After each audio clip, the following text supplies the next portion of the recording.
नीटचा paper फुटला, केंद्रीय मंत्री धर्मेंद्र प्रधान जबाबदारी घ्यायला तयार नाही। विरोधी पक्षनेते राहुलजी गांधी यांच्या नेतृत्वामध्ये काँग्रेस पक्षाची एनएशिवाय विद्यार्थी संघटना, युवक काँग्रेस आणि आमच्या वेगवेगळ्या जिल्हा काँग्रेस कमिट्या संघर्ष करत आहोत, आम्ही लढत आहोत।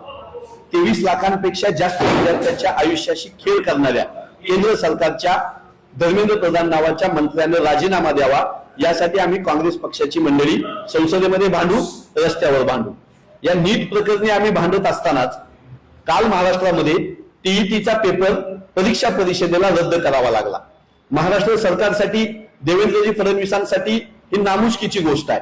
4 लाखापेक्षा जास्त विद्यार्थ्यांच्या आयुष्याशी टीईटीच्या माध्यमातून पुन्हा पुन्हा हे सरकार खेळ करत आहे, त्यांच्या आयुष्याची राखरांगोळी करत आहे। 2020 चा टीईटीचा पेपर फुटला, आयुक्ताच्या स्वीय सहाय्यकापासून परीक्षा परिषदेच्या अध्यक्षापर्यंत अनेक मंडळींना अटक केली।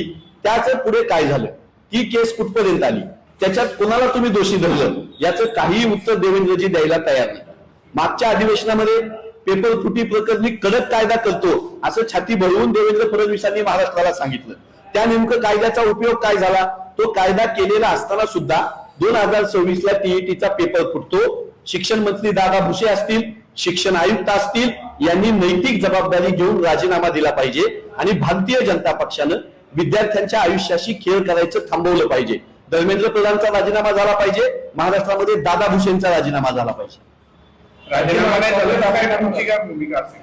दादा भुसेंना आम्ही महाराष्ट्रामध्ये फिरू देणार नाही। विद्यार्थ्यांच्या आयुष्याशी खेळ करणारे दादा भुसे 2020 ला पण सांगत होते, मी हे सहन करणार नाही, आरोपीला गजाआड टाकू। 2026 ला पण आता ते तेच बोलत आहेत। नुसताच बोलाचा भात आणि बोलाचा कडी करणाऱ्या या सरकारच्या मंत्र्यांना आम्ही महाराष्ट्रात फिरू देणार नाही।